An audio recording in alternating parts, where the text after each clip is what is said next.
ہمیں گمراہی میں نہیں چھوڑا خدا نے، بلکہ ہماری نجات کے لیے نجات کی کشتیاں بنا کر بھیجی۔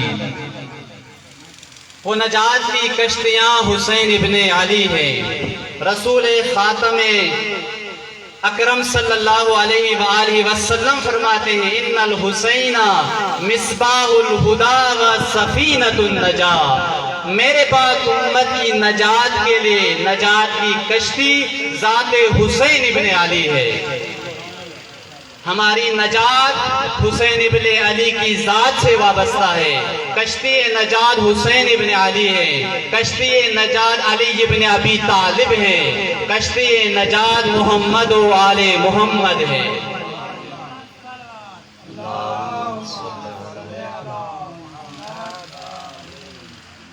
آج جو موضوع آپ کی خدمت میں انتخاب کیا ہے وہ یہی ہے، محمد و آل محمد مشعل راہ نجات ہے۔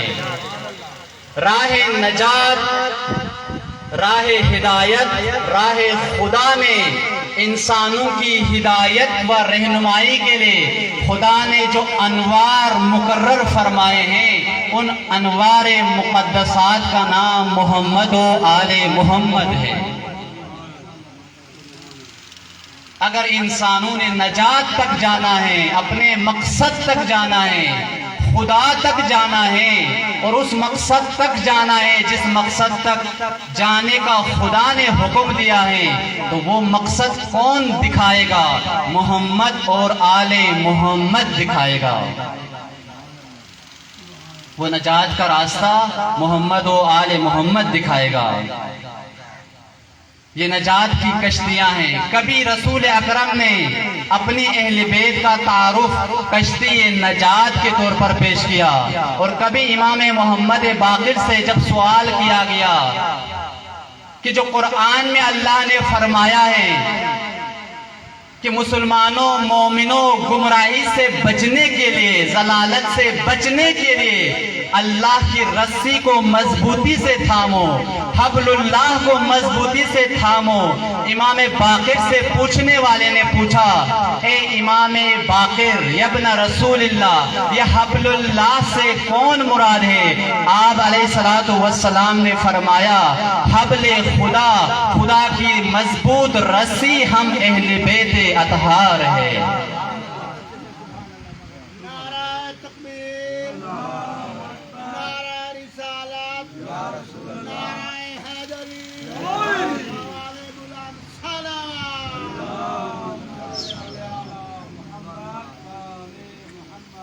لہذا رسول اکرم کو معلوم تھا میرے بعد میری امت پر، میرے امت کے درمیان ضلالت کا طوفان اٹھے گا، گمراہی کا طوفان اٹھے گا، شکوک و شبہات کا طوفان اٹھے گا۔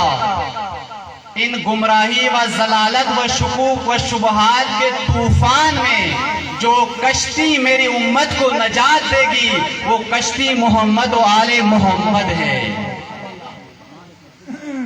اور اگر شکوک و شبہات میری امت کو میرے بعد میرے راستے سے دور کرنے کی کوشش کریں گے تو اللہ کی مضبوط رسی حبل اللہ میری آل اطہار ہے،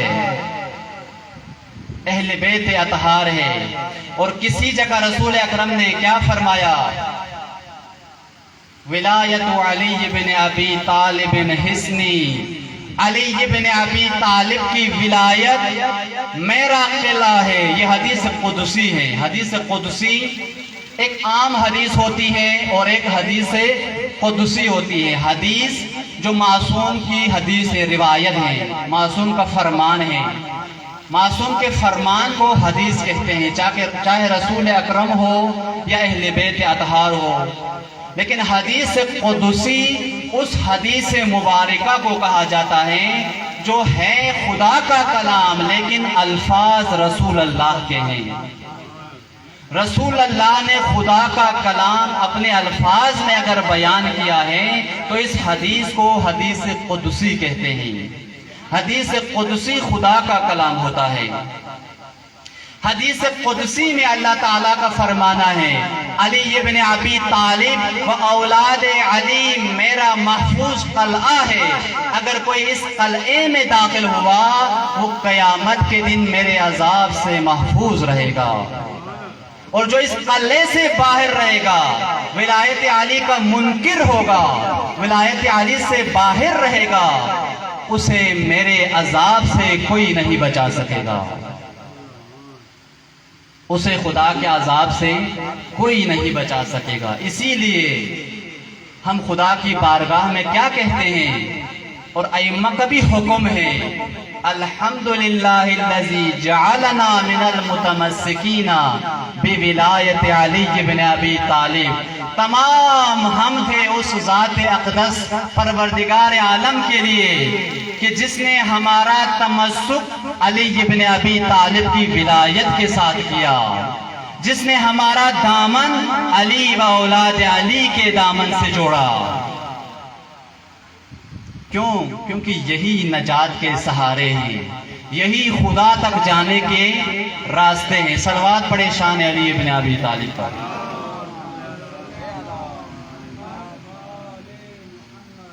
اور یہی ہستیاں ائمہ اطہار علیہ السلام، یہی وہ ہستیاں ہیں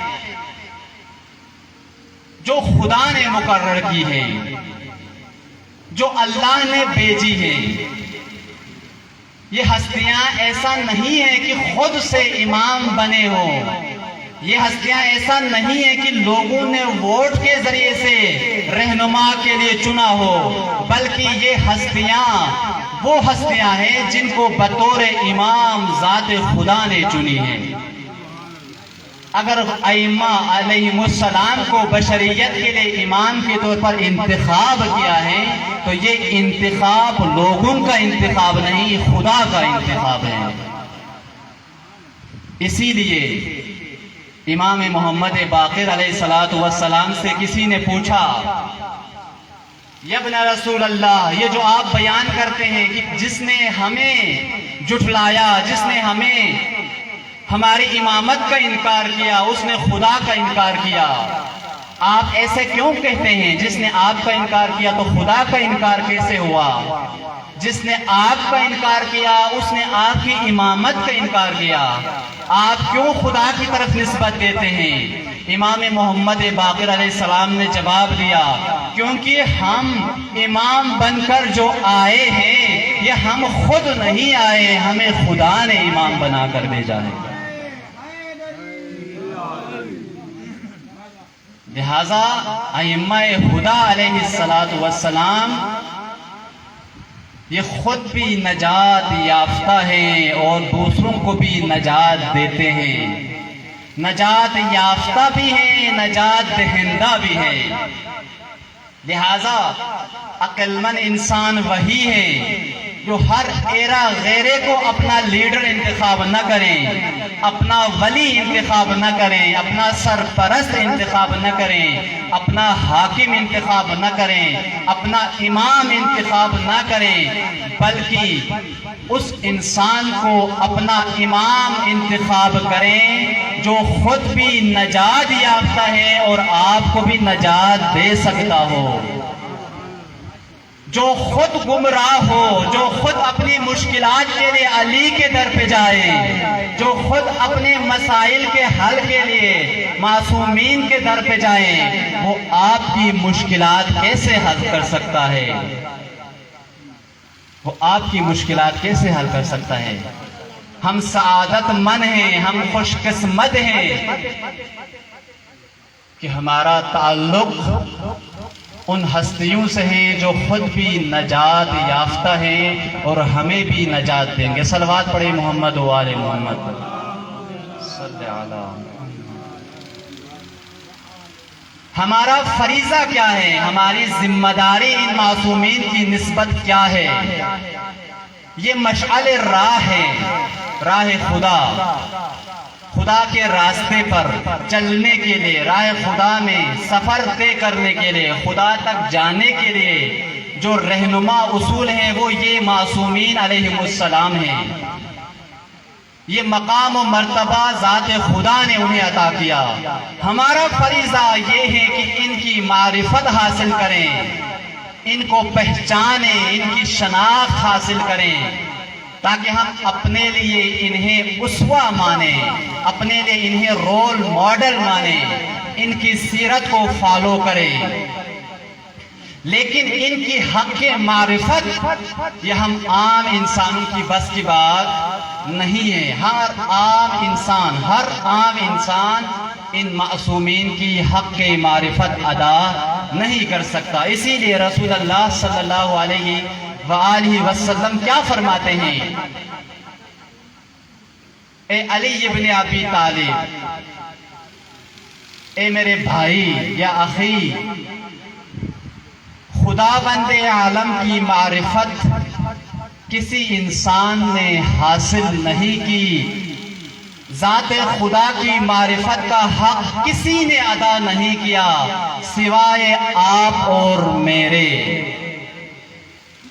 توجہ چاہتا ہوں، رسول اللہ فرما رہے ہیں امام علی سے، اے علی ابن ابی طالب، اے میرے بھائی، خدا کی ذات کی معرفت کا حق کسی انسان نے ادا نہیں کیا سوائے آپ اور میرے، اور میری ذات کی معرفت کا حق کسی نے ادا نہیں کیا سوائے آپ علی ابن ابی طالب اور ذات خدا کے، اور آپ علی ابن ابی طالب کی معرفت کا حق کسی نے ادا نہیں کیا سوائے مجھ محمد اور ذات خدا کے۔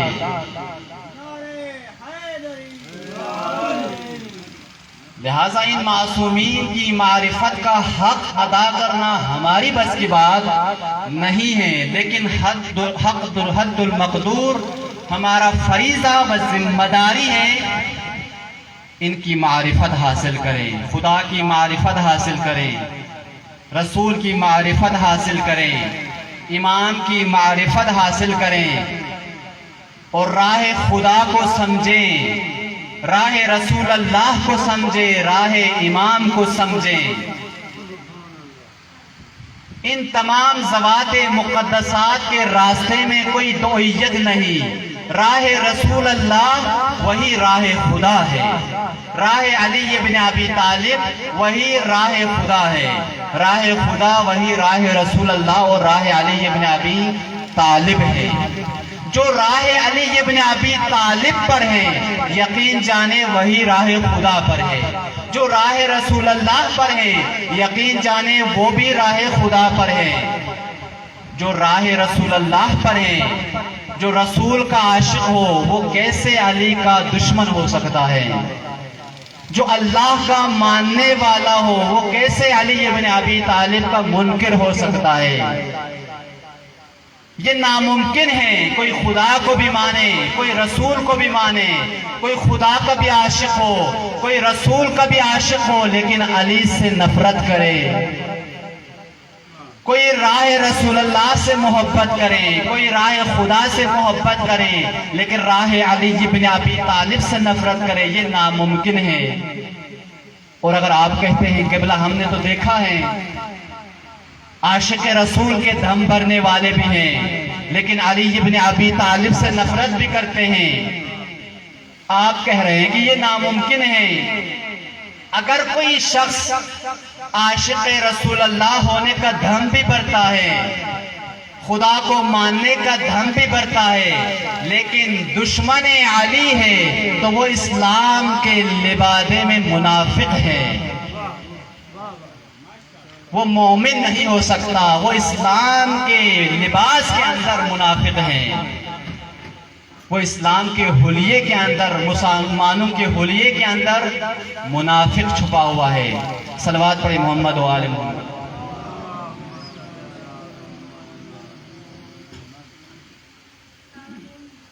اسی لیے ان مجالس و محافل میں جو ذکر آل محمد کیے جاتے ہیں، اس کا مقصد فقط ہم یہاں آ کر ذکر آل محمد بیان کریں اور آپ ذکر آل محمد سن کر خوش ہو جائیں، محظوظ ہو جائیں اور یہاں سے چلے جائیں۔ فقط مقصد ذکر آل محمد کا یہ نہیں ہے، بلکہ ذکر آل محمد اس لیے کیا جاتا ہے تاکہ ان کے مقام و مرتبے کو پہچانیں، تاکہ ان کے مقام و مرتبے کو پہچان کر انہیں وہ مقام عطا کریں۔ ان کا مقام کیا ہے؟ ائمہ کا مقام کیا ہے؟ ائمہ کا مقام امت کے درمیان پیشوا و امام ہے۔ امام کس لیے ہوتا ہے؟ امام امت کی رہنمائی کے لیے ہوتا ہے۔ اگر امام کو امام مانے لیکن امام کی رہنمائی پہ عمل نہ کریں تو یہ فقط زبانی کلامی حد تک آپ نے امام مانا۔ امام کو امام حقیقی معنی میں ماننا اس وقت قرار دیا جائے گا جب ہم امام کی رہنمائی پر عمل بھی کریں، اپنی زندگی کو امام کی رہنمائی کے مطابق ڈالیں، کیونکہ یہی ائمہ خدا کا ذکر کرنا، یہ کسی اور کا ذکر نہیں، یہ ذکر خدا ہے۔ ائمہ اہل بیت کا ذکر کرنا ذکر دین ہے، ذکر اسلام ہے۔ امام محمد باقر علیہ السلام سے حدیث منقول ہے، امام فرماتے ہیں ذکرنا ذکر اللہ و ذکر عدونا ذکر الشیطان۔ ہمارا ذکر، ہم اہل بیت کا ذکر خدا کا ذکر ہے، اور ہم اہل بیت کے دشمنوں کا ذکر ذکر شیطان ہے۔ یہ جو آپ ذکر محمد و آل محمد کے لیے مجلس رکھ رہے ہیں اور ذکر آل محمد ہو رہا ہے، یہ ذکر خدا ہو رہا ہے، یہ عبادت ہو رہی ہے، یہ مناجات ہو رہی ہے، یہ کسی اور کا ذکر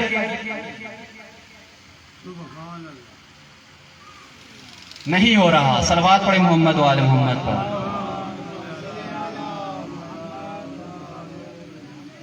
یہ جو میں نے کہا آپ کی خدمت میں کہ ذکر آل محمد ذکر خدا ہے، یہ اپنی طرف سے نہیں کہا، یہ رسول اکرم کا قول ہے، رسول اکرم کا فرمان ہے، امام باقر کا فرمان ہے، کیونکہ محمد و آل محمد یہ وہ ہستیاں ہیں جن کا ذکر صرف خطیب داد لینے کے لیے نہیں کرتا، بلکہ جن کا ذکر مسجد نبوی میں منبر رسول سے خود رسول نے بھی کیا ہے۔ یہ وہ ذکر ہے جو خود رسول نے خطبہ جمعہ میں جن کا ذکر کیا ہے، اور صرف رسول ہی نہیں، آسمان میں عرش میں ملائکہ جن ہستیوں کا تذکرہ عبادت سمجھ کے کرتے ہیں وہ محمد و آل محمد ہے۔ اور صرف یہی تک نہیں، بلکہ خدا اپنے لاریب کتاب میں کلام میں جن ہستیوں کا تذکرہ امت کی لوگوں کی رہنمائی سمجھ کے کرتا ہے، بیان کرتا ہے، ان ہستیوں کا نام محمد و آل محمد ہے۔ ان کا ذکر فقط ہم نہیں کرتے، ان کا ذکر صرف فرش والے نہیں کرتے، عرش والے بھی کرتے ہیں، اور صرف عرش والے نہیں بلکہ فرش و عرش کا مالک بھی ان کا ذکر کرتا ہے۔ اسی لیے ان کا ذکر عبادت ہے، اسی لیے ان کا ذکر عین اسلام ہے، اسی لیے ان کا ذکر عین دین ہے، اسی لیے ان کا ذکر عین عبادت ہے۔ اسی لیے تو کہا جاتا ہے، علماء فرماتے ہیں یہ محفل اہل بیت، مجلس اہل بیت، مجلس حسین ابن علی، یہ عبادت کا مقام ہے۔ جو مقام و مرتبہ مسجد کو ہے، جو مقام و مرتبہ خانہ کعبہ کو ہے، وہ مقام و مرتبہ مجلس اہل بیت کو بھی ہے، محفل اہل بیت کو بھی ہے۔ اسی لیے یہ مقام، یہ مجلس کا مقام، یہ محفل کا مقام، یہ مقام توبہ بھی ہے۔ یہاں توبہ کی جاتی ہے، فقط مقام توبہ ہی نہیں بلکہ مقام قبولیت توبہ بھی ہے۔ اگر صدق دل سے توبہ کریں در حسین ابن علی پہ آ کر، فرش عزا پہ آ کر، آج کے اس مقدس محفل میں آ کر، امام مہدی علیہ السلام کو خدا کی بارگاہ میں واسطہ بنا کر، وسیلہ بنا کر صدق دل سے مومن توبہ کریں تو خدا امام مہدی کے طفیل آپ کی توبہ قبول فرماتا ہے۔ صرف توبہ سنتا نہیں ہے، توبہ قبول بھی فرماتا ہے، کیونکہ روایت میں ہے کہ امام مہدی ان ہستیوں میں سے ہیں کہ جن کا وسیلہ خدا کبھی رد نہیں فرماتا۔ صرف امام مہدی علیہ السلام ہی نہیں بلکہ تمام معصومین کے متعلق یہی فرمان ہے، اگر کسی کے لیے خود معصوم نے دعا کی تو معصوم کی دعا اس کے حق میں قبول ہوگی، اور اگر کسی نے معصوم کو خدا کی بارگاہ میں وسیلہ پیش کرے تو خدا اس وسیلے کو بھی رد نہیں فرماتا۔ لہٰذا یہ اس قدر مقدس مقام پہ آپ تشریف فرما ہیں، اس قدر مقدس ذکر میں آپ تشریف لائے ہوئے ہیں جو خدا کو بھی محبوب ہیں۔ ذکر آل محمد صرف میں اور آپ کو ہی پسند نہیں بلکہ خدا کو بھی پسند ہے۔ اسی لیے رسول اللہ کیا فرماتے ہیں؟ صلوات پڑھیں ذات رسول اکرم پر۔ رسول اکرم صلی اللہ علیہ وآلہ وسلم فرماتے ہیں، اور باقی ائمہ سے بھی یہ حدیث منقول ہے، وہ حدیث یہ ہے کہ اگر کوئی گناہ گار جس کے کانوں نے گناہ کیے ہیں، کانوں سے غیبتیں سنی ہیں، گانے سنے ہیں، غلط باتیں سنی ہیں، اور اس کے کان گناہوں سے آلودہ ہو چکے ہیں، یہی گناہ گار کان جب ذکر محمد و آل محمد سنتے ہیں تو اس کے تمام گناہ خدا معاف فرماتا ہے۔ اگر ان آنکھوں سے بندے نے گناہ کی ہے، ان آنکھوں سے گناہ کیے ہیں، غلط نامحرموں کی طرف نگاہ کی ہیں، غلط ماحول دیکھا ہے، غلط حالات دیکھے ہیں، تو یہ گناہ گار آنکھیں جب ذکر محمد و آل محمد دیکھ کر پڑھ لیتی ہیں تو یہ آنکھیں خدا پاک و پاکیزہ بنا دیتا ہے۔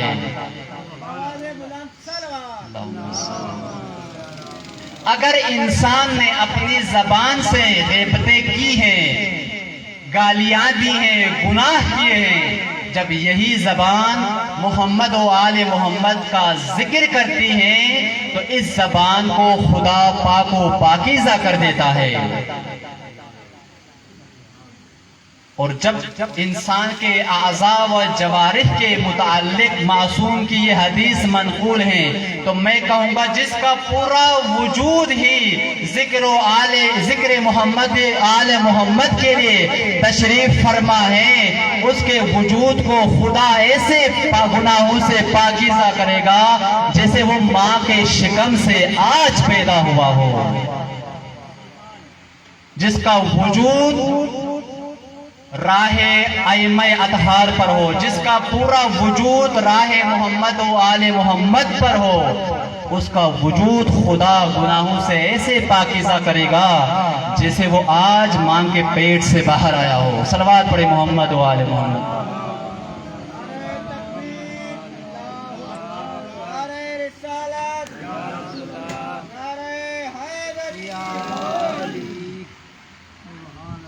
بار دیگر صلوات۔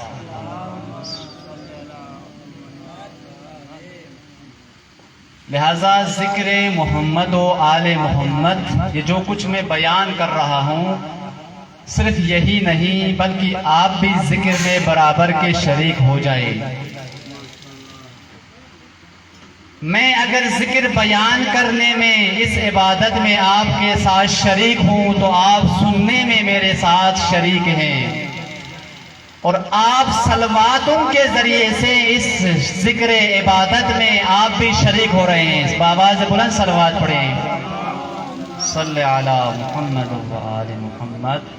اور اس محفل و مجلس کہ جس میں ذکر محمد و آل محمد ہوتا ہے، اس مجلس و محفل کے بارے میں امام معصوم کا فرمانا ہے، یہ محفل، یہ مجلس جس میں محمد اور آل محمد کا ذکر ہو، جس مجلس میں محمد و آل محمد کی تعلیمات پیش کی جائیں، ان کا راستہ پیش کیا جائے، ان کی رہنمائی پیش کی جائے، ان کو بطور اسوہ و ماڈل پیش کیا جائے، یہ محفل و مجلس آسمان والوں کے لیے ایسے ہی ہے جیسے زمین والوں کے لیے آسمان پر ستارے موجود ہیں، جیسے آسمان والوں کے لیے، جیسے زمین والوں کے لیے آسمان پہ ستارے روشن ہیں، ایسے ہی محفل محمد و آل محمد، مجلس محمد و آل محمد آسمانوں والوں کے لیے چمکتا ہوا ستارہ ہے۔ اور جو افراد، جو شرکاء اس مجلس و محفل میں تشریف فرما ہیں، وہ آسمان کے ہر ایک ستارے کی مانند روشن ہیں، آسمان والوں کے لیے روشن ستاروں کی طرح روشن ہیں۔ لہذا یہ ممکن ہی نہیں ہے، یہ ناممکن ہے کہ ایک انسان کلمہ گو ہو، رسول اللہ کا ماننے والا ہو، رسول کا عاشق بھی ہو، رسول اللہ صلی اللہ علیہ وآلہ وسلم کی لے آئی ہوئی جو کتاب ہے قرآن مجید کا حافظ قرآن بھی ہو، قاری قرآن بھی ہو، تلاوت کرنے والا بھی ہو، لیکن اگر اس کے دل میں اہل بیت کے لیے کوئی مقام نہیں تو وہ مومن نہیں ہو سکتا۔ عاشق رسول ہونے کا دھم بھی بھرے اور اہل بیت سے دستبردار بھی ہو، یہ ہو ہی نہیں سکتا، کیونکہ ان میں کوئی دوئیت نہیں ہے، رسول اور آل رسول کوئی جدا نہیں ہے، ان میں کوئی تفریق نہیں ہے۔ ایسا نہیں ہے کہ اگر کوئی رسول کو مانے تو اہل بیت کو ماننے کی ضرورت نہیں، اگر کوئی رسول کو مانے تو قرآن کو ماننے کی ضرورت نہیں۔ جو رسول کو مانے گا اسے قرآن کو بھی ماننا پڑے گا، جو رسول کی مانتا ہے اسے اہل بیت کی بھی ماننی پڑے گی، وگرنہ وہ مومن نہیں ہو سکتا، وہ کچھ اور ہو سکتا ہے، مومن نہیں ہو سکتا۔ صلوات پڑھے بآواز بلند۔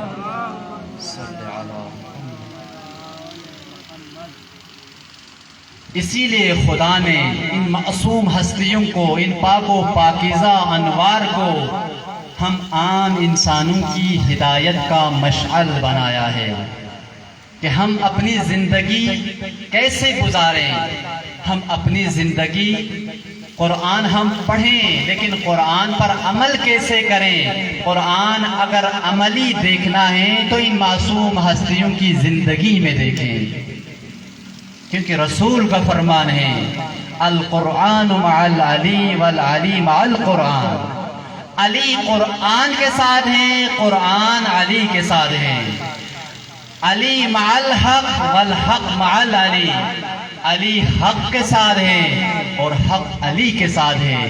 اے پروردگارہ تو حق کو ادھر موڑ دے جدھر علی جائے گا، اور علی کا راستہ وہی ہے جو حق کا راستہ ہے۔ ایسا نہیں ہو سکتا ایک انسان راہ حق پہ ہونے کا دعویٰ بھی کرے لیکن علی ابن ابی طالب علیہ السلام کو نہ مانے۔ ایسا نہیں ہو سکتا ایک انسان قرآن کو ماننے کا دھم بھرے، قرآن کے پیروکار ہونے کا دھم بھرے لیکن علی کے ساتھ نہ ہو۔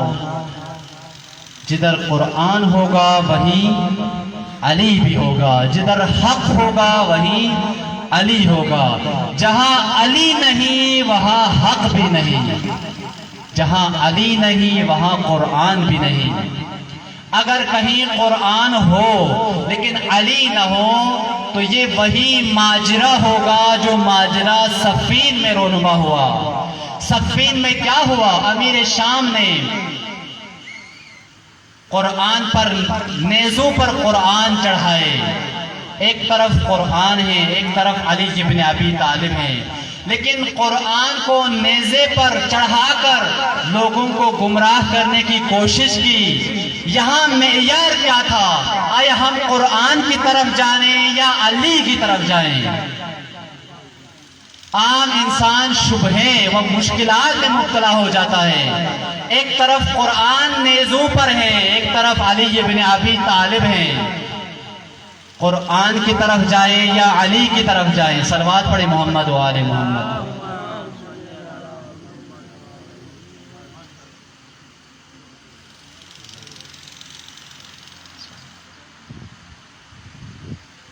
قبلہ صاحب تشریف لا چکے ہیں، چند منٹ میں آپ کی زحمات تمام کروں گا۔ اپنی آمدگی کے لیے، قبلہ صاحب کی صحت و سلامتی کے لیے بآواز بلند صلوات۔ اگر ہمارے زمانے میں بھی یہ ماجرا پیش آ جائے، یہ میدان سج جائے جہاں ایک طرف قرآن ہے دوسری طرف علی ہے، تو ہم صفین میں جا کر دیکھیں۔ صفین میں بھی ایک طرف قرآن تھا دوسری طرف علی تھا۔ یہ رہنمائی پیغمبر اکرم نے پہلے کی تھی کہ اگر ایک طرف قرآن نظر آئے لیکن وہاں علی موجود نہ ہو تو یقین جانیں یہ قرآن نہیں، یہ گمراہی ہے، یہ گمراہی کا راستہ ہے۔ یہاں یہ مت کہیں کہ یہ بھی اسلام کی کتاب ہے، یہ اسلام کی کتاب گمراہی کے طور پر استعمال ہو رہی ہے، یہ ضلالت کا راستہ ہے۔ اسی لیے رسول نے ویسے نہیں فرمایا کہ قرآن و اہل بیت قیامت تک یکجا رہیں گے۔ یہ حدیث کیوں بیان کی تھی؟ کیونکہ رسول کو معلوم تھا کہ صفین کا میدان سج جائے گا، جہاں لوگ مشکلات سے دوچار ہوں گے، جہاں لوگ پریشان ہو جائیں گے کہ ہم کس طرف جائیں گے۔ اسی لیے فرمایا القرآن مع علی والعلی مع القرآن، جہاں قرآن ہوگا وہاں علی بھی ہوگا۔ اگر علی نہیں تو قرآن بھی نہیں، اگر قرآن نہیں تو علی بھی نہیں۔ اور کل 2 دن بعد جس معصوم ہستی کی ولادت آ رہی ہے، ہدایت کے ان الہی مشعلوں میں سے ایک عظیم مشعل خدا امام مہدی حجت خدا ہے۔ صلی علی محمد وآلہ۔ جن مشاعر کو خدا نے انسانوں کی ہدایت و روشنی کے لیے، راہ خدا روشن کرنے کے لیے خدا نے روشن کیے ہیں، ان مشعل خدا میں سے ایک مشعل امام مہدی علیہ السلام ہے کہ جن کی غیبت میں ہم زندگی گزار رہے ہیں۔ علماء کرام اس موضوع پر روشنی فرمائیں گے۔ میں فقط سوالات اٹھا کے یہاں سے جانے کی کوشش کروں گا آپ کو پریشان کر کے، تاکہ ان سوالات کے جوابات آپ علماء سے حاصل کریں کہ کیوں امام مہدی کی جسے خدا نے لوگوں کی امامت و رہنمائی کے لیے بھیجا تھا، فقط ایک ہی ہدف ہے امام کا، لوگوں کی امامت کرے، رہنمائی کریں، اس کے باوجود آج امام مہدی ہمارے درمیان نہیں ہے، امت کے درمیان موجود نہیں ہے، پردہ غیبت میں ہے۔ کیا وجہ ہے؟ کیا ماجرا پیش آیا؟